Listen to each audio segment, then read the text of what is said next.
প্রেমানন্দে হরি হরি বল, সকল হরি ভক্ত প্রেমানন্দে হরি হরি বল, হরি বল হরি বল হরি বল।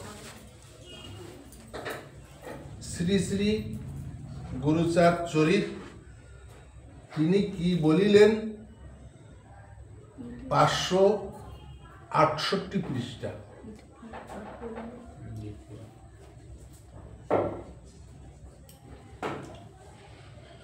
এখানে আছে, মানে একটু আগেতে না পড়লে ফট করে ওই জায়গাতে ধরলে বুঝতে পারবে না। আজকে দ্বিতীয় দিনের পাঠ।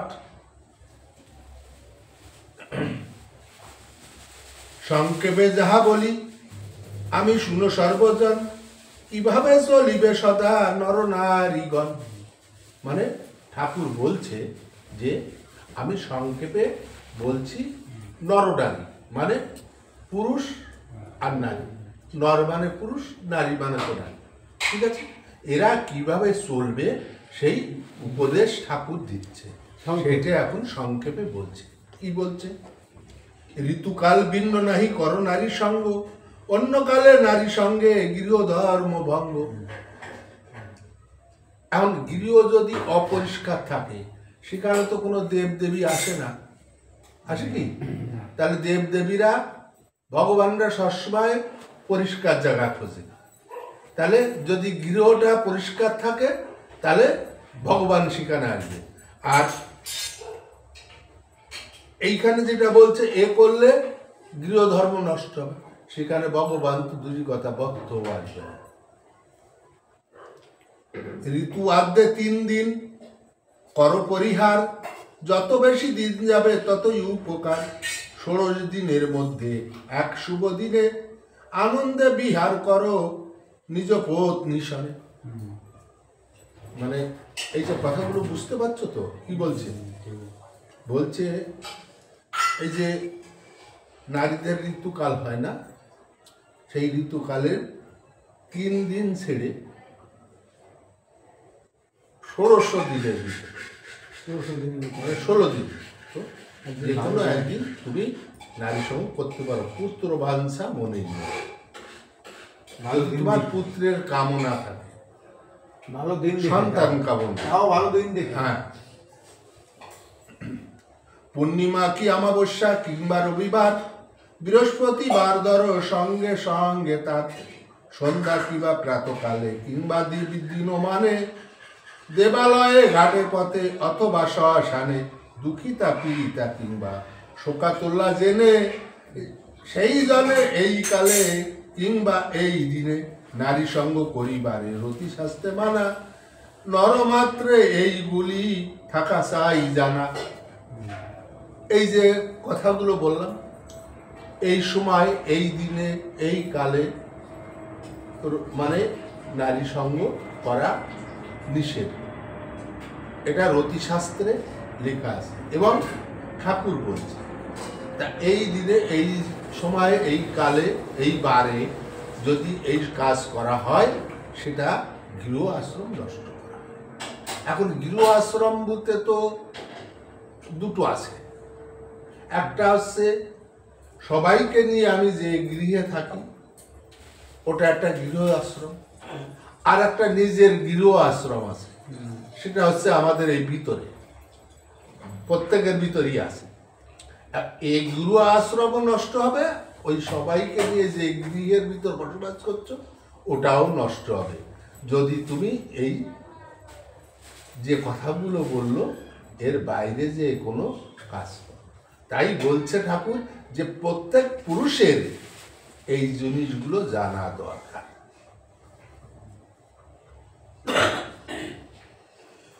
সুস্থ বুধবার জানিবে সকলে, প্রতি সঙ্গে রবে সতী কারণী শিকালে, সুপত্র লাগিয়া দয়ে মিলি প্রতিশতী, আকুল পরাণে ডাকো জগতের পতি।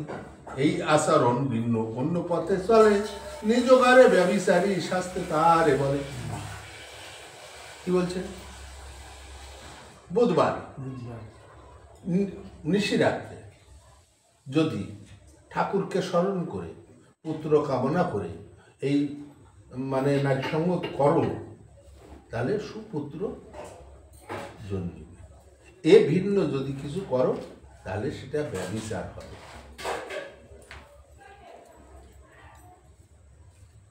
এখন কথা হচ্ছে এটা মানে কি? এ যদি কয় হরিনাম কিছু কেউ করবে না, হরিনাম করবে না, এই জন্য সপ্ত ধর্মটা। হরিনাম কি অত সহজ? যদি সহজ হতো তা মুদিখানা দোকানে কিনতে পাওয়া যেত, যাইয়ে বললি হয়ে যেত 2 টাকা দাও তো। তাহলে এইবার বুঝতে পারছো তো এইগুলো শুনে যে এই হরিনাম করতে গেলে গৃহ আশ্রম যদি পরিষ্কার রাখতে হয় তাহলে কি করতে হয়।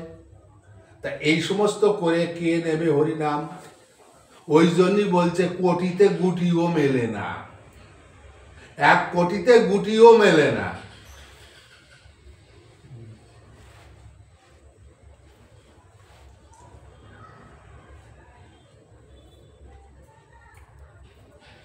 ঘরে পরে এই রূপে হয় ব্যভিচার।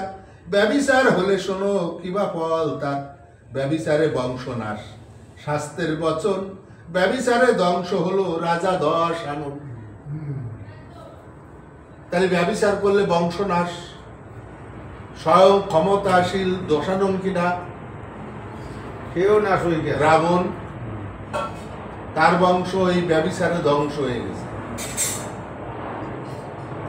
যেই জন সদা করে ব্যভিচার পাপ, পিতৃপুরুষেতে সদা তারে দেয় সাপ। পিতৃপুরুষ কারা? আমাদের পূর্বে পূর্বে যত পুরুষ মারা গেছে, দেহ রেখেছে, তারা আমাদের পূর্বপুরুষ।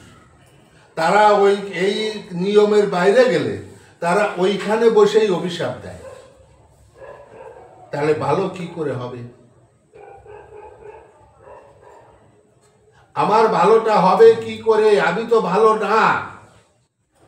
ওই জন্যই পাগল গোসাইরা, সাধুরা এখনো মাঝে মধ্যে কোনো না কোনো সাধু গোসাইর মুখে শোনা যায় যে কেউ যে যদি তাকে প্রণাম করে কি বলে, বাবা ভালো হও, ভালো থাকবা। এই যে কথার অর্থ, ভালো হও, ভালো থাকবা। তা তুমি যদি বাবা ভালো হও, তুমি ভালো থাকবা। আর তুমি যদি ভালো না হও তাহলে এই জগতে তুমি ভালো থাকবা না। আমি তোমার ভালো হতে বললাম, তা আমি ভালো হতে বলার সত্ত্বেও তুমি যদি ভালো না হও তাহলে তুমি তো ভালো থাকতে পারবা না। তাই বলে ভালো হলেই ভালো থাকা যায়। তাই গোসাইরা বলে যে ভালো হও, ভালো থাকবা। এই পথ বড় কঠিন পথ। ওই যে অশ্বিনী গোসাই গানে হরিসঙ্গীতে লিখে গেছে, বাবর নদীর ভাবনা জেনে ধরো না পারি, থাকো থাকো সামাল সামাল, মন ব্যাপারী রদি তিবিরায় তুফান বাড়ি। হ্যাঁ, ওই জন্যই বলছে বাবর নদীর ভাবনা ধরে পাড়ি ধরে নাই, আগে জানো, জেনে তারই পরে এই নামে ঢোকো, না হলে কুল পাবা না। ব্যভিচারী জনে কেহ বিশ্বাস না করে, ব্যভিচার দোষে তো কত জীব দেখো মরে। লজ্জা ভয়ে ব্যভিচারী ভ্রূণ হত্যা করে, পাপের আগুন জ্বলে ব্যভিচারী ঘরে। সামাল সামাল তাই সামাল সবাই, ব্যভিচারী হলে কিন্তু আর রক্ষা নাই। ব্যভিচার দোষে হতে মুক্তি যদি চাও, একমাত্র ঋতুকালে নারী পাশে যাও।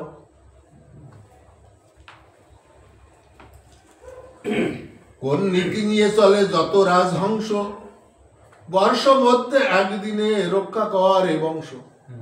রাজবংশের তোমার তুলনা দিছে। এই যে রাজহাঁস ও বছরে একবার প্রতিক্রিয়া করে, ও কিন্তু আর প্রতিক্রিয়া করে। তাই বলছে কোন নীতি নিয়ে চলে যত রাজহংস, বর্ষ মধ্যে একদিনই রক্ষা করে বংশ।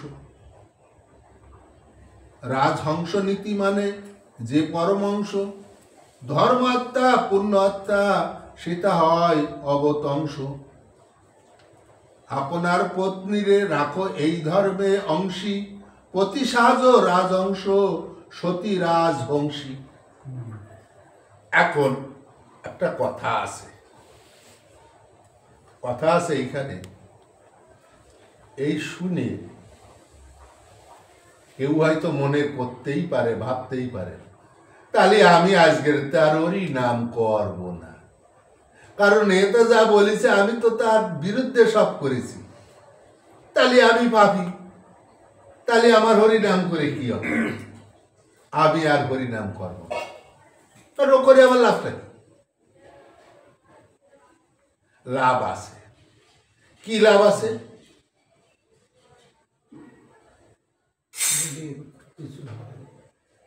খারাপ জিনিসটা ভালো জিনিস দিয়ে ঢাকা যায়, কিন্তু ভালো জিনিসটা খারাপ দিয়ে ঢাকা যায় না। ক্ষণিকের জন্যই ভালো জিনিসটা খারাপ দিয়ে ঢাকা যায়, কিন্তু বেশি সময় থাকে না। কিন্তু খারাপ জিনিসটা ভালো দিয়ে ঢাকা যায়।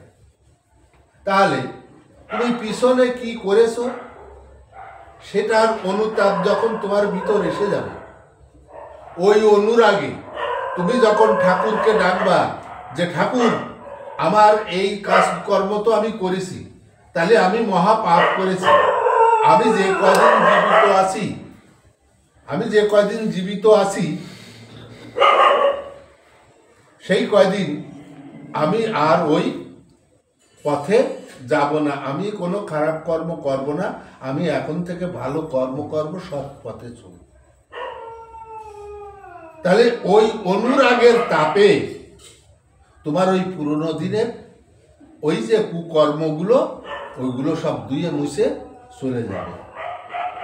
নতুন তুমি কি করছো সেটা তোমার দেখতে হবে। পুরনো দিনের কথা যদি মনে করা হয় তাহলে কেউ হরিনাম করতে পারবে না। ভুল করিনি এমন একটা লোক দেখাও আমাকে, কম বেশি ভুল সবাই করেছে, তাই না? তাহলে সেই ভুলের কথা ভেবে যদি হরিনাম করা বন্ধ করে দেওয়া হয় তাহলে পৃথিবী থেকে হরিনাম নেবে না। তাহলে তোমার পিছনে যা চলে গেছে, ও নিয়ে দুঃখ করো না। সামনের দিন থেকে তুমি কি করছো? ভালো হওয়ার চেষ্টা করছো, ভালো হও। ভালো যখন থেকে তুমি হবা তখন থেকে তুমি ভালো থাকবে। তাই ওই একটা গান গেয়ে গেছে না, যা গেছে তা গেছে চলে ক্ষেত করিস না, তাই বলে মিলিয়ে দেখ মূল তবিলে কত কিলুসটা দিয়ে সব বা তার উপর দেউল হয়ে পড়ে থাক, একটা গান গেয়ে গেছে না? তাহলে যা গেছে ও গেছে, নতুন করে করার চেষ্টা করতে হবে।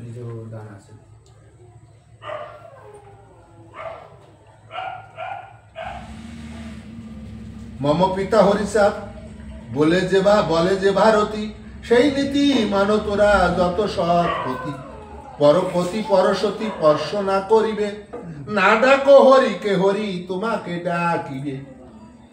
তাহলে একমাত্র আমাদের ঠাকুর বলে গেছে যে তোমরা আমাকে না ডাকলে আমি তোমাদের ডেকে নেব, কিন্তু আর কোনো দেবতা এরা কথা বলিনি। তারা বলেছে তোমরা আমাদের ডাকো, আমরা তোমাদের উদ্ধার করব, আমার শরণাপন্ন। আর ঠাকুর আমাদের হরিচাঁদ ঠাকুর কি বলেছে? এই কটা ক্রিয়া, এই কটা কথা তোমরা মেনে চলো, আমাকে ডাকতে হবে না, আমি তোমাদের ডেকে নেব। কোন কথা বলেছিল? দ্রুপদ নন্দিনী, নারী পক্ষে সেই নীতি শ্রেষ্ঠ বলে মানি, অপরের পদে হাত কবু নাই দেব, অপরের উৎকৃষ্ট দিলে তাহা নাই খাবো, কায় মনে বাক্য কিংবা আহারে বিহারে, প্রতি ভিন্ন স্পর্শ নাই করো অন্য নরে। এটা নারীদের বলছে। এত সময় যেমন পুরুষদের বলছিল, এখন এটা নারীদের বলছে যে কি প্রতি ভিন্ন অন্য পুরুষে কখনো স্পর্শ করবা না, তাদের সঙ্গে হাসি রহস্য করবা না।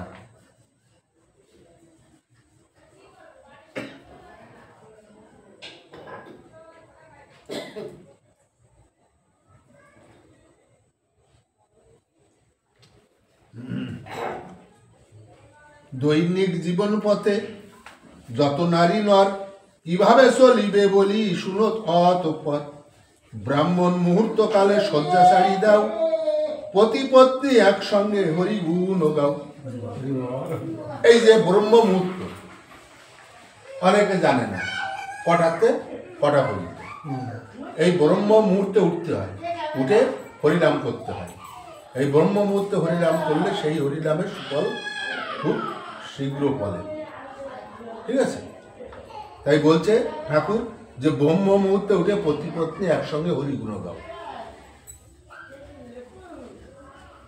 পতিরে প্রণাম করি কর প্রাত স্নান, শ্রীহরি মন্দিরে পূজা করো জ্যোতিষ্ঠা। ঘুম থেকে উঠে পতিরে প্রণাম করো। কয়টা বউ করে? তারপরে তুমি মন্দিরে যে ঠাকুরের কাজ করো।